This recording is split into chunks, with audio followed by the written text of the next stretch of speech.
of Richmond's situation? A lot of talk about it. What's your view on players not coming up? I think it's always an individual choice, and every individual story is different, and you've got to respect the individual story. So it's very hard to make a comment on it unless you know the individual situation. So I think it's like anything in life. Everyone's got choices and everyone's got their own story. So you've got to make your own decisions based upon what's best for you.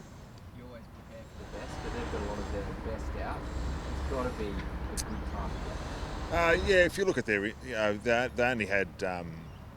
They had the 3 injuries in the weekend. Before then, they really only had the 1 or 2 senior players out. So both teams have got some injuries, some players on the sideline. So in that regard, senior players, are out of the team. I said it's not a lot of difference in that. We know that they're a very good team. Obviously, winning a couple of flags over the last 3 years, they've got depth. They're very confident in that depth. They've had injury challenges before, and they've been able to get through that. You don't get to 2 out of the last 3 premierships if you don't have great depth in your team, and they've been able to show that over the journey with injuries or players not playing. They've been able to handle that.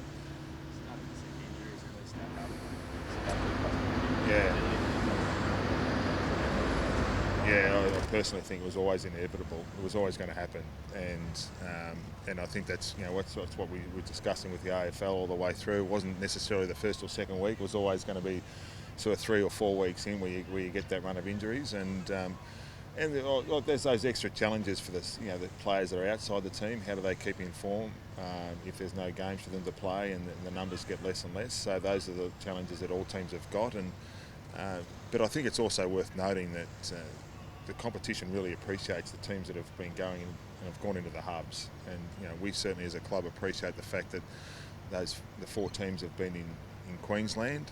And the 10 Victorian teams now what they're doing for the sake of the competition to keep moving is really appreciated throughout the whole industry, and I think that's got to be acknowledged as well.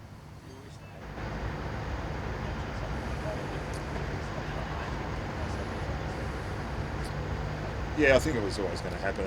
I think that I was certainly, if they were going to compact games into 4 or 5 days, every 4 or 5 days, I was a fan of extending the bench, because I think that sort of adds to that ability to be able to manage a squad through those short turnarounds. At the moment, with a 100-minute game, and if you're able to get that 6 or 7 day break, it's not as bad. But we need to make sure, and I'm sure all the clubs have got the same challenges, is those guys underneath, how do they keep engaged, how do they keep in form to be able to come in and play senior football is the challenge for all teams. But once again, it's, in the bigger scheme of things, that's just something you have to deal with.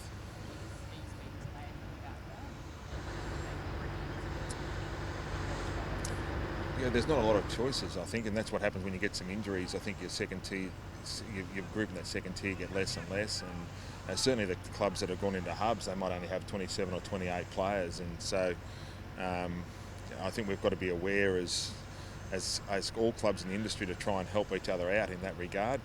We're trying to be creative and come up with ways of doing that, each club to understand that whilst we compete on the field, we should be doing as much as we can to help each other off the field, because there's some clubs, as I said before, that are travelling, that are in hubs for a month, that have been that have fantastic commitment to the competition and keeping it going.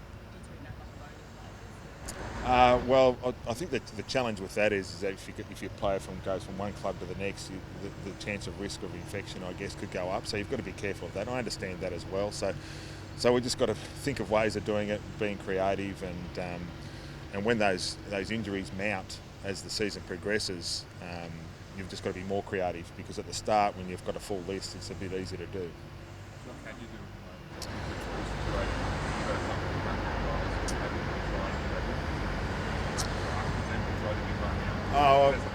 Well, we'd look at Armady this week, but he unfortunately did a groin in the weekend as well. So he's missing for a couple. He would have he would have been a real chance of playing this weekend if he got through last week's hit out. So he's been going well. So I think in the end you just have to look at it and work through it. We'll find something to do. We'll work through those issues and challenges and make sure that we come up with a scenario or a plan to be able to deal with that. There was cases on the weekend. We played probably one of the best ruckmen that's been around the competition for the last 10 years, and in Nat Nui, and he certainly got the votes in the Coaches Award, so there was no surprise that he was going to have an impact. We tried to reduce it as much as we could, and this week we'll still do the same with the opposition.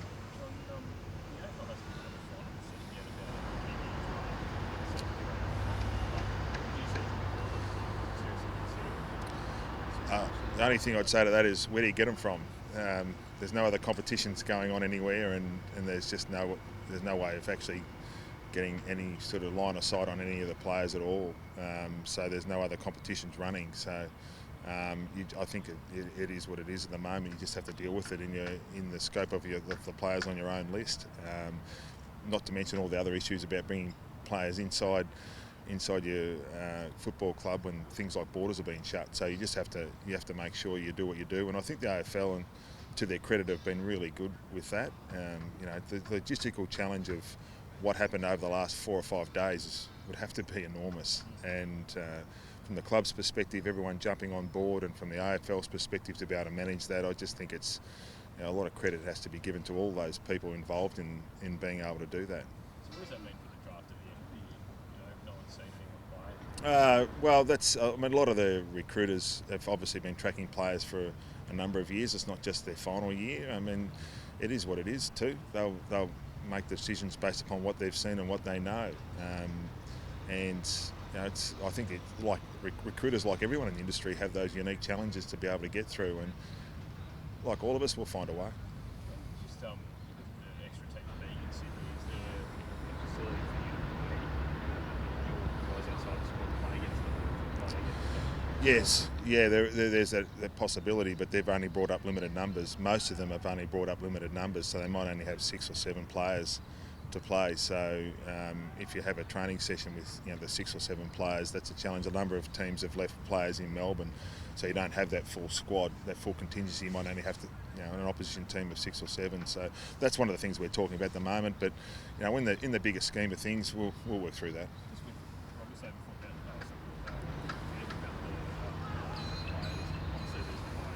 But do you think obviously the AFL fans are less accepting of teams swapping clubs and swapping players in the NRL and all that stuff?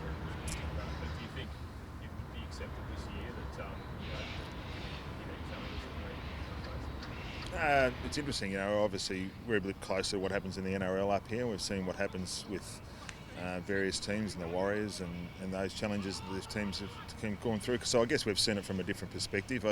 I guess fans are across all sports and across the country are looking at things a bit differently now, and I think they're conditioned to look at things a little bit differently and accept it for what it is. I'm not sure. They've probably got other things on their plate at the moment, but I can't see it happening this year. I might be proved wrong or not, but I can't see it happening this year. They've got enough to organise, I guess, to be able to go through what they're dealing with at the moment without the extra challenges and extra layers of adding that to the equation. How do you cope on the field with practicing those rules, John? Can you change the way you go about it just to mitigate that, or would you just have to follow it in a way? No, we absolutely look at the way we go about it. We did that on the weekend and try to change the way we go about it, and it worked for a bit. There was 2 points in it halfway through the third, and then we needed to change again. We're probably a little bit slow to change again. So we look at that every week, absolutely, and think through the best method to be able to get a result and to give the best competitive performance. What we know doesn't change regardless of whether you've got the tools available or not, is you need to put pressure on the opposition and use the ball when you've got that opportunity, and be strong in the contest. Those 3 phases of the game don't change, and so the basics of the game are still something we're honing in on and making sure we get right. What other things have changed with that? Like, do you just have to be a little bit more careful with your entries and stuff? Yeah, all of that. Yeah, you do all of that. I mean, you try and make sure you manage all of that, understanding that what you've got forward of the ball is a little bit different, what you've got behind the ball is a bit different, and what you've got in the ruck's a bit different. So you need to manage all of that. But it's something that we'll work on. We'll keep working on it, and it won't stop us from being creative with that and coming up with solutions to it.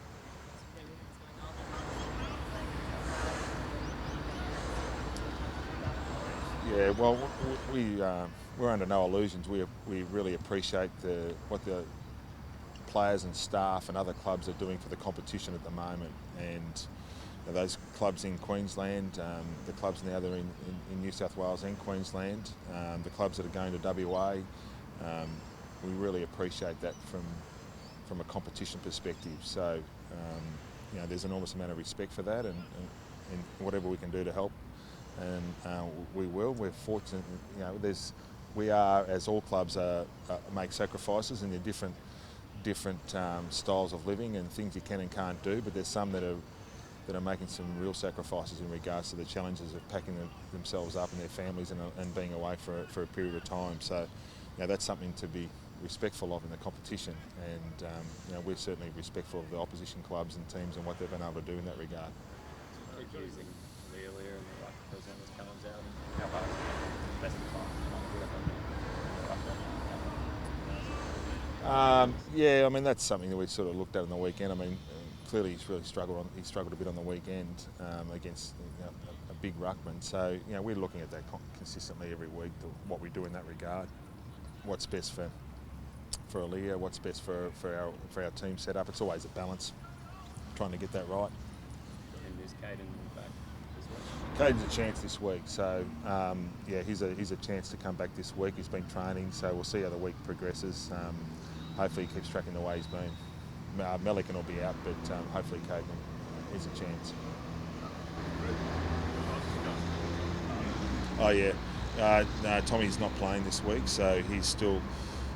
We're still mindful of the effects that he had of that knock that he had a few weeks ago, so he's not going to play, and he'll play when he's ready to play. So we're obviously very mindful of just coming back slowly and adding bits and pieces as we go. He's all right. He's fine walking around here, and that he's good. But as far as the exercise is concerned, he's certainly not going to be playing this week.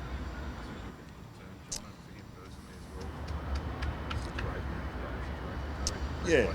Well, I mean, obviously with he and his family and Paddy, we understand what they've all been through, and so we're conscious of that too. It's we'd love to have him back in the team, but there's nothing more important than his own health and well-being. He's a great young kid, and we're going to be mindful of that when we go into his training phase, and just be really careful with it. And when he plays, he plays.